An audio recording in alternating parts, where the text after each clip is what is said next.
Welcome to welcome to your deep dive into the Dhammapada. We're about to explore some seriously fascinating Buddhist wisdom. And you know what? You don't need a PhD in Eastern philosophy to get something out of this. It's all about practical wisdom, insights that can actually make your life better.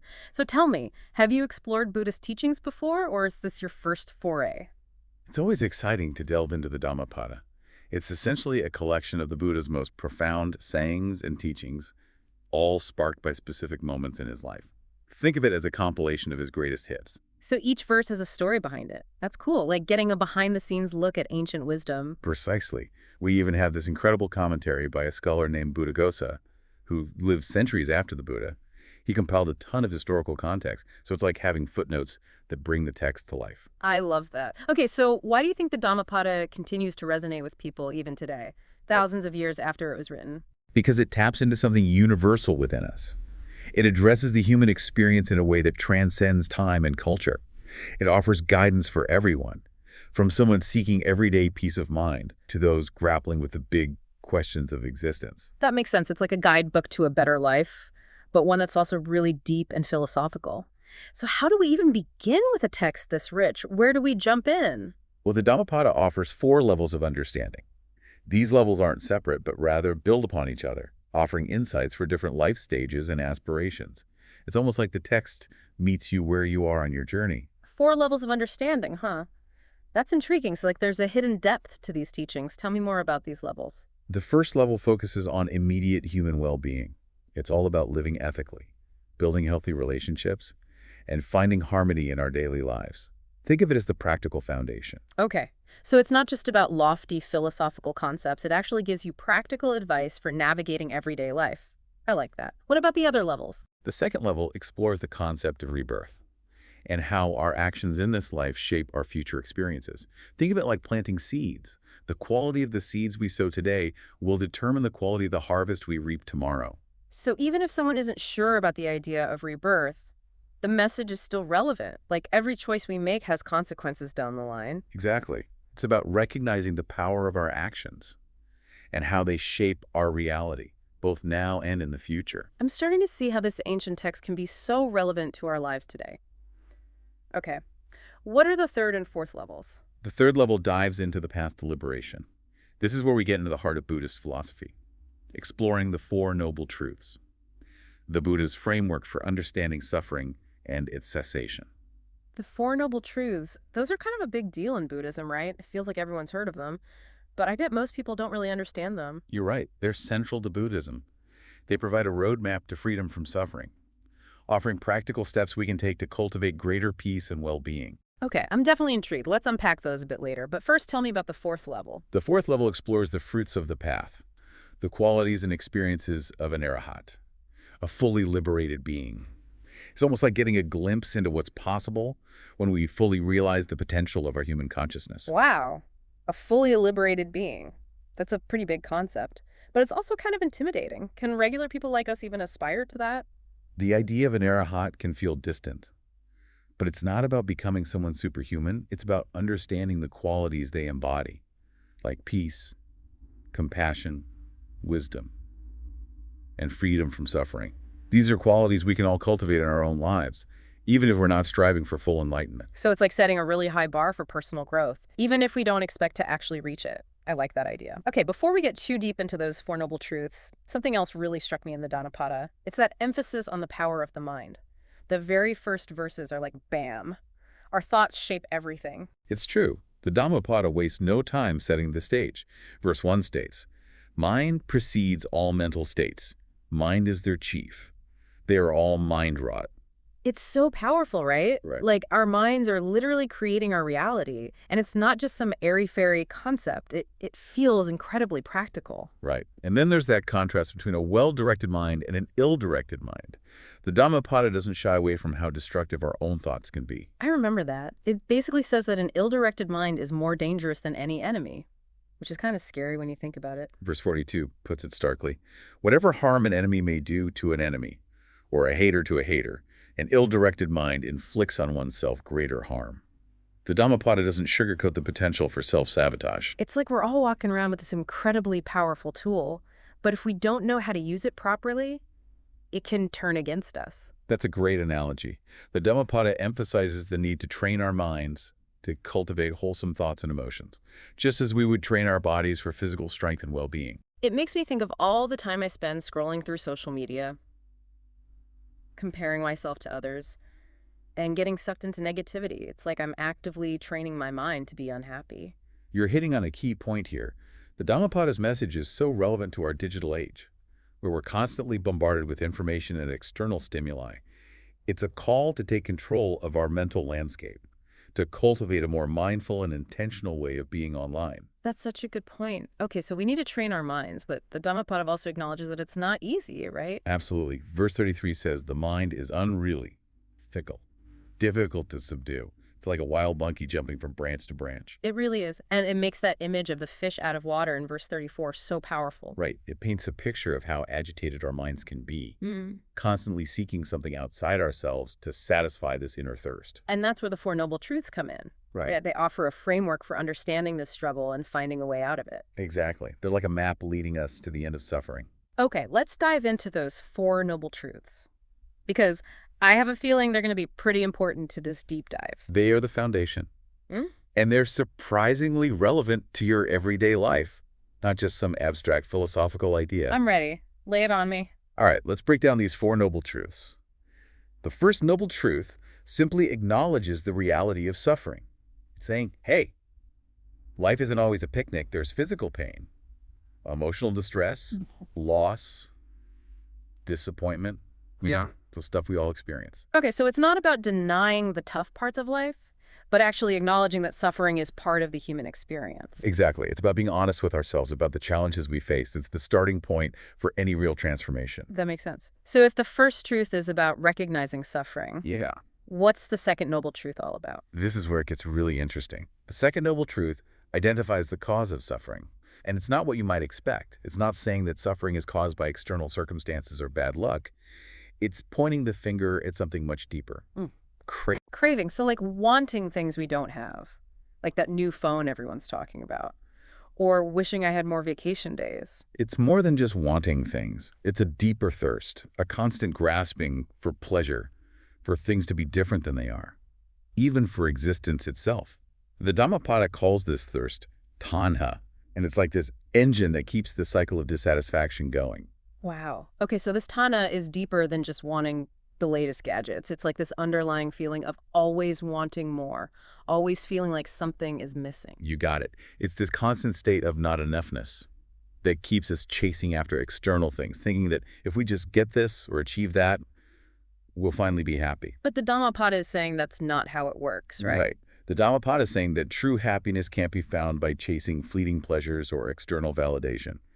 It's about understanding the nature of this craving and finding a way to break free from its grip. So how do we do that? Is that where the third noble truth comes in? Tell me there's hope. There is absolutely hope. The third noble truth offers the solution. The cessation of suffering is possible through the cessation of craving. It's saying that if we can let go of this constant grasping, this feeling of, I need this to be happy, we can finally experience true peace and liberation. Okay, that sounds amazing in theory. But how do we actually do that? How do we stop craving?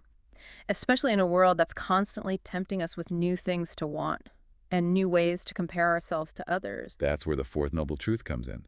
It points us toward the Eightfold Path, which is the Buddha's prescription for eliminating craving and achieving liberation. The Eightfold Path, it sounds like a pretty intense journey. It's not about becoming a monk or living an ascetic life. It's about cultivating a set of qualities and practices that lead to greater awareness, wisdom, and ethical conduct. It's about training our minds and transforming our hearts. So it's like a roadmap to a better life, one where we're not constantly caught in the grip of craving and dissatisfaction. Precisely. The Eightfold Path outlines 8 interconnected areas of practice: right understanding, right thought, right speech, right action, right livelihood, right effort, right mindfulness, and right concentration. Whoa, that's a lot to unpack. But it sounds like these practices are all interconnected, working together to cultivate a more balanced and harmonious way of being. Exactly. They support each other, creating a virtuous cycle that leads to greater peace, wisdom, and ultimately liberation from suffering. I'm starting to see how these Four Noble Truths provide such a powerful framework for understanding our own struggles and finding a way out of them. It's a profound teaching. It Yeah. can completely transform your perspective on life. So we've talked about the Four Noble Truths, this idea of craving as the root of suffering, and the Eightfold Path as the way to break free. But earlier we talked about those 4 levels of understanding in the Dhammapada. And the 4th level was all about the arahat, this fully liberated being. Can we talk more about that? Of course. The arahat is like the ideal in the Dhammapada, someone who has completely eradicated suffering and broken free from the cycle of rebirth. They embody the qualities that the text points towards. So they've kind of achieved the ultimate goal, right? But you mentioned earlier that it's not about trying to become some superhuman being. So how can the idea of an arahat be relevant to someone who's just starting to explore these teachings? It's not about trying to become someone else, but rather understanding the potential for transformation that lies within each of us. The arahat represents the possibility of complete liberation from suffering, a state of profound peace and wisdom. Okay, that makes sense. So even if we don't reach that ultimate goal, we can still use the arahat as a kind of north star, guiding us towards greater peace and freedom in our own lives. Exactly. The Dhammapada offers a glimpse into what's possible when we dedicate ourselves to the path of awakening. What I find fascinating is that the Dhammapada emphasizes the difficulty of tracing an arahat's path. Verse 93 says, his path, like that of birds in the air, cannot be traced. It's such a beautiful and mysterious image, isn't it? It suggests that the journey to enlightenment is a deeply personal one, unique to each individual. It makes me think that it's less about following a set of rules or achieving specific milestones, and more about a deep inner transformation. You're right. It's about cultivating the qualities that lead to liberation. Qualities like wisdom, compassion, mindfulness, and ethical conduct. So it's less about striving for some distant goal and more about focusing on the journey itself, on cultivating those qualities in our everyday lives. Exactly. The Dhammapada is a guide to living a more awakened life, a life that is infused with greater awareness, compassion, and purpose. Okay, we've covered a lot of big ideas here, but I think one of the things that makes the Dhammapada so compelling is that it's not just a dry philosophical text. It's filled with these incredibly potent verses that are packed with imagery and wisdom. They're like little nuggets of insight that you can carry with you. I completely agree. The Dhammapada is a treasure trove of wisdom waiting to be uncovered. Each verse is like a mini meditation, offering a glimpse into the nature of reality and the path to liberation. So let's dig into some of these specific verses, the ones that really stood out to you. What lines spoke to you? Well, one that always resonates with me is verse 63. A fool who knows his foolishness is wise, at least to that extent. But a fool who thinks himself wise is called a fool indeed. Ooh, that's a good one. It's about recognizing our own limitations, being open to learning and growth. I think that's so important, especially in a world where everyone's trying to project this image of perfection. Exactly. It's a reminder that true wisdom begins with humility, with the willingness to acknowledge what we don't know. And that openness is essential for learning and growth. I love that. Okay, what other verses jumped out at you? Another one that's always stuck with me is verse 71, which compares an evil deed to milk turning sour. Truly, an evil deed committed does not immediately bear fruit, like milk that does not turn sour all at once. But smoldering it follows the fool like fire covered by ashes. That's such a powerful image. It's like saying that even if we don't see the immediate consequences of our actions, they're still there, simmering beneath the surface. It's a reminder that our actions have consequences, even if they're not immediately apparent. It encourages us to be mindful of the choices we make, to act with awareness and intention, understanding that our actions create ripples that extend far beyond ourselves. It makes me think of the choices we make online. How a careless comment or a hateful post can have a real impact on others, even if we don't see it directly. That's a great point. The Dhammapada's teachings are incredibly relevant to our digital age, where our actions can have far-reaching consequences. It's a call to cultivate greater awareness and responsibility online, to use our voices and platforms in ways that promote kindness, compassion, and understanding. Okay, I have a feeling we could spend hours talking about all the insightful verses in the Dhammapada, but I want to make sure we touch on one of the text's central themes, heedfulness or appamada. It feels like this idea is woven throughout the entire Dhammapada. You're absolutely right. Heedfulness is like the foundation of the path in the Dhammapada. It's about cultivating a sense of vigilance, of not being swept away by the currents of our thoughts and emotions. It's about being present, aware, and awake to what's happening both within us and around us. So it's more than just mindfulness. which is about being present in the moment. It's also about this deeper awareness of the consequences of our actions, right? Exactly. It's about recognizing that every choice we make, Mm. every word we speak, every action we take has an impact Mm. on ourselves, on others, and on the world around us. That makes me think of that powerful verse, Yeah. verse 21, which says, "Heedfulness is the path to the deathless. Heedlessness is the path to death. The heedful do not die. The heedless are already dead." That verse always sends shivers down my spine. It's a stark reminder of the importance of waking up, of living our lives with intention and awareness. It's saying that if we're not paying attention, if we're just going through the motions, we're essentially sleepwalking through life. It's a powerful wake-up call. And it makes me think of all the times I've driven somewhere and arrived at my destination with no memory of the journey. Because my mind was lost in thought. It's like I wasn't really present for that experience at all. That's a perfect example. Heedfulness is about breaking free from that autopilot mode, Yeah. becoming fully present and engaged in our lives. So how do we cultivate this heedfulness? Is it something we can practice? Absolutely. The Dhammapada offers practical guidance on cultivating heedfulness. It emphasizes mindfulness practices such as meditation, which help us train our minds to become more aware of our thoughts, feelings, and sensations. So it's about developing that inner observer, that part of us that can notice our thoughts and emotions without getting swept away by them. You got it. And the more we practice mindfulness, the easier it becomes to catch ourselves when we're starting to get pulled off course by negative thoughts or unhelpful emotions. I'm starting to see how heedfulness is like this underlying current that runs through all the other teachings in the Dhammapada. It's the foundation for cultivating wisdom, compassion, and ethical conduct. Exactly. It's the key to unlocking our full potential as human beings. Okay, I feel like we've really dug deep into the heart of the Dhammapada in this deep dive. We've explored the Four Noble Truths, the concept of craving as the root of suffering, the Eightfold Path as the way to liberation, and the ideal of the arahat, this fully liberated being. It's been a rich and insightful exploration. But even though we've covered a lot of ground, there's still so much more to uncover in this incredible text. It's like an endless source of wisdom and inspiration. I completely agree. Each time I return to the Dhammapada, I discover new layers of meaning and insight. It's a text that continues to unfold and reveal itself over time. So as we wrap up this part of our deep dive, I want to leave our listener with one final thought. The Dhammapada tells us that mind is the forerunner of everything. It's a powerful statement. And it makes me wonder, what kind of world are we creating with our own minds? That is the central question, isn't it? The Dhammapada reminds us that we have an incredible power within us, the power to shape our thoughts, our actions, and ultimately, our reality. It's easy to feel overwhelmed by the state of the world sometimes. Like our individual actions don't really make a difference. But the Dhammapada seems to suggest otherwise. It does. It empowers us to take responsibility for our inner world, understanding that the way we think and act creates ripples that extend outward, impacting those around us. Yeah. And ultimately shaping the world we live in. I love that. It's a message of both personal responsibility and interconnectedness. Our inner world shapes the outer world, and vice versa. Exactly. It's like a feedback loop. The more we cultivate peace and kindness within ourselves, the more we contribute to a more peaceful and kind world. And the more we surround ourselves with wholesome influences, the easier it becomes to maintain that inner peace. It makes me think of that quote by Gandhi, "Be the change you want to see in the world." It's not about waiting for someone else to fix things. It's about starting with ourselves. That's a perfect connection.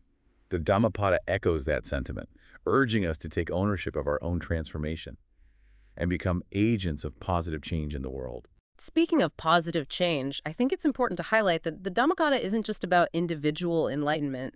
It's also deeply concerned with social justice and ethical conduct. Absolutely. The Dhammapada places a strong emphasis on compassion, kindness, and non-harming, not just towards ourselves, but also towards all beings. So it's not just about meditating on a mountaintop and achieving some kind of personal bliss. It's about bringing those qualities of compassion and wisdom into our interactions with others and working to create a more just and equitable world. Precisely. It's about recognizing the inherent worth and dignity of all beings and acting in ways that promote well-being and reduce suffering for everyone. It makes me think of that verse 129, which says, "All tremble before violence, all fear death, putting oneself in the place of another.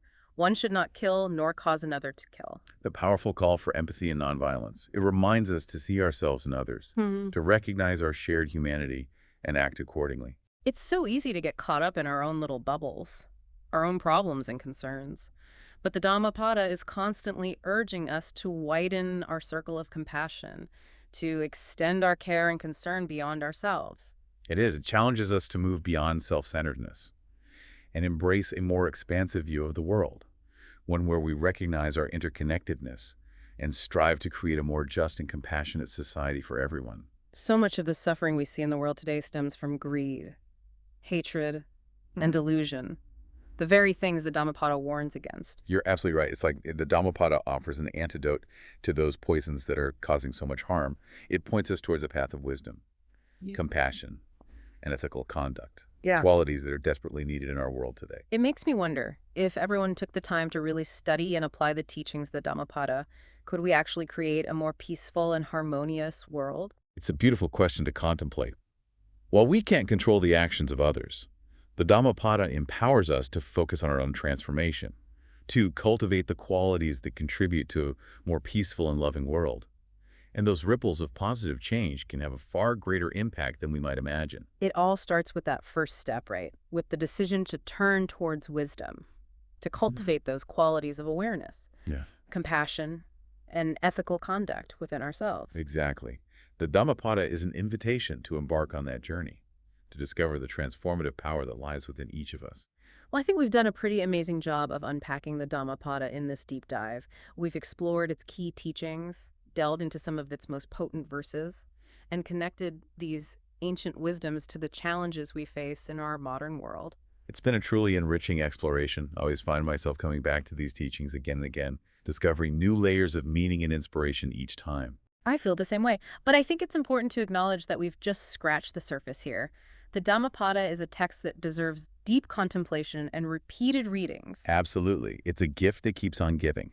Each encounter with the Dhammapada offers the opportunity for fresh insights and deeper understanding. So for you listening, I encourage you to pick up a copy of the Dhammapada and begin your own deep dive into these timeless teachings.